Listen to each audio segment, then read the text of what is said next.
Hi, I'm Valerie Englehart, and in this video I am going to be doing a monochromatic painting using Daniel Smith Lunar Black.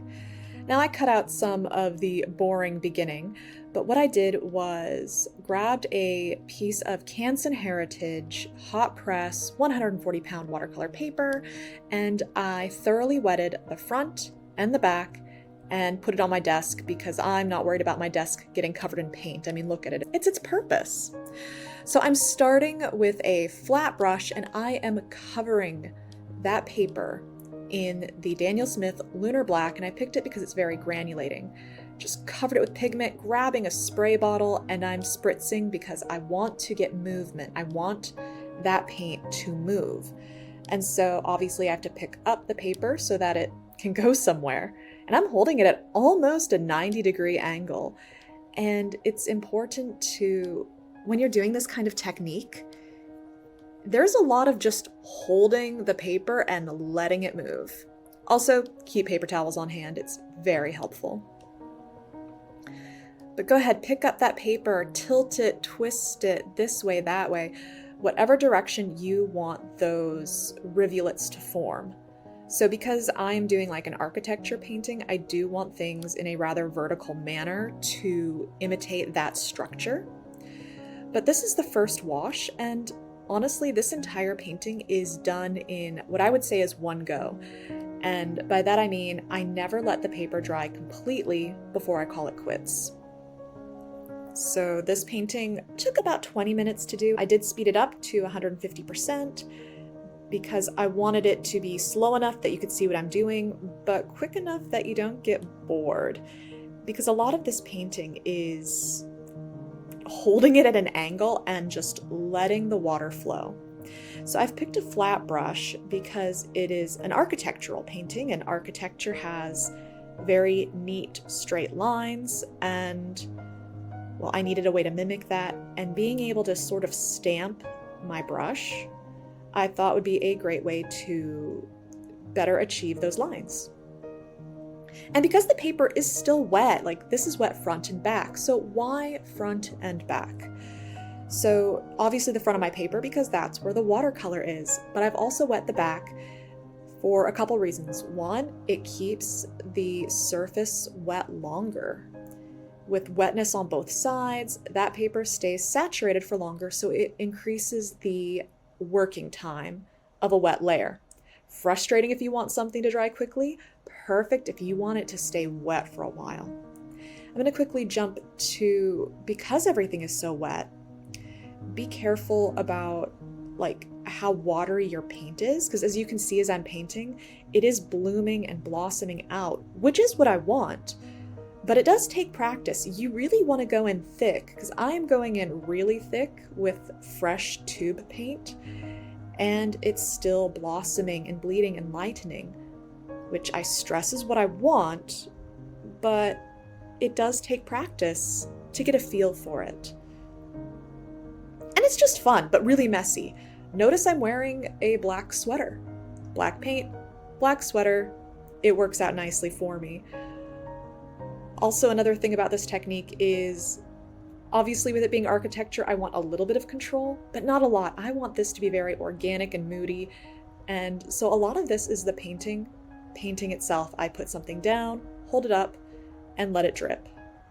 But back to why I also wetted the back side of this paper, and that is because if you are experienced with watercolor at all, the paper, even really good quality paper, will buckle when saturated. So if I covered the front of this in water, but the back remained dry, there would be all of these ridges and valleys and buckling happening, which would disrupt the flow of the water.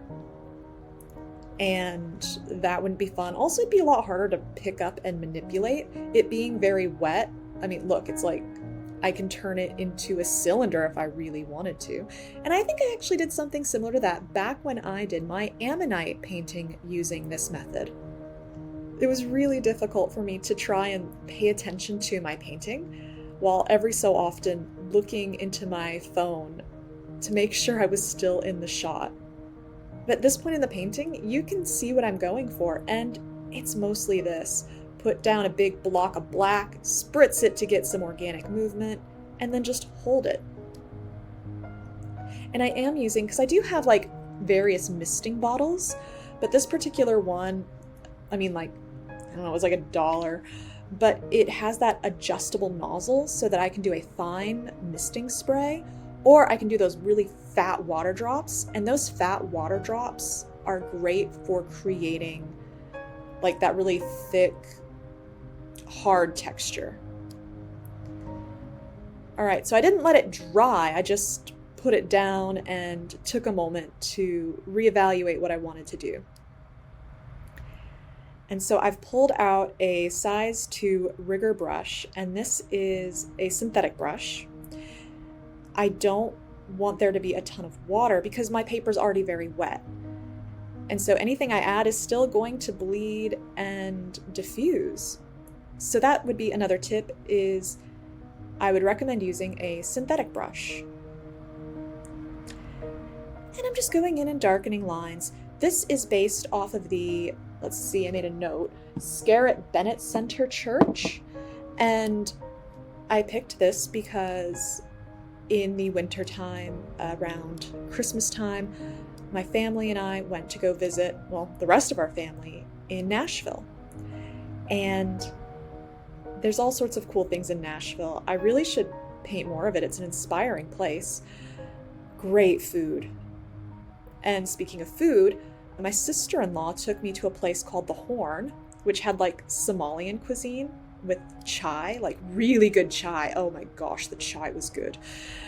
And as we were leaving, we were driving down an intersection that was to 19th Avenue South. And I saw this beautiful facade, and I was like, oh, that's gorgeous. I gotta snap a picture. So while she's driving, I was fumbling with my phone to try and snap photos of this building. And so it's pretty incredible. I had no intention of trying to find reference images for paintings. I was just out having a girls' night and enjoying food. Gosh, the food is so good. But because it was wintertime, I also wanted to channel that dark, kind of dreary, colorless vibe that was going on, because it was an overcast day. Though honestly not cold. Usually Tennessee is colder than the Puget Sound area around Christmas time, but this year, no. I felt like an idiot for bringing my heavy coat and sweaters and things. I was able to go out in a t-shirt. But there, back to like the actual painting techniques, which is what I'm sure you're here for, and not my story of family visits. But I put in a line and then go in really close with that spray bottle and spritz. And if I want an area lighter, that's another thing I do. If I want to break something up, I just get really close with the spritzer bottle, spritz, move the paper, and let it drip. Like, you could be holding that paper up for 30 seconds to a full minute just to really let things flow. And there's a lot of back and forth. Just spritz an area, let it drip, reinforce some dark areas. Architecture is not one of my usual subjects. I am more into flowers and animals. But I refuse to not be good at this. I will conquer it. And it's one of those instances where I love seeing other watercolor artists paint architecture. Like, if you are interested in seeing more work from other artists, I highly recommend Thomas Schaller, the architect of light. I love his paintings. They were one of the first that really got me into like the architectural type paintings. And this particular style, using the Daniel Smith Lunar Black, I was greatly inspired by another artist. I knew exactly who it was until I had to say the name. I will put it in the description below. But I took a workshop about a year ago, and it was a lot of fun. And I'm glad that in this workshop I learned techniques that I was able to bring into my own inspirations, my own way of working. And so, successful teacher, Nicholas Lopez. That's the name. And he has a couple videos on YouTube, and he's fantastic. All right, now to create some depth and the illusion of space, I am painting negatively around my building. And again, this paper, as you can see, is still wet. So I paint negatively and then spritz, but instead of holding it up and down, I am holding it off to the side. In my original reference image, the sides of this building have like foliage and bushes. I don't want to paint actual bushes, but I do want that framing effect. And that is where understanding what makes a composition work in terms of value is very helpful. So I am understanding that I want something dark on each side to bring out the light. When I saw this in person, that was created with nature. But in this painting, I don't want to paint that in, so just put in a dark block of value and let it fly. I will say this method is incredibly messy. I got so much paint splatter on my tablet screen. So I've grabbed a round brush, and I picked this one because it is a synthetic. It is a very firm bristle. It's still, I think, considered an acrylic brush, but I picked it because I wanted that scrubbing effect and that really fine tip. And I wanted it to hold some water, but not too much water.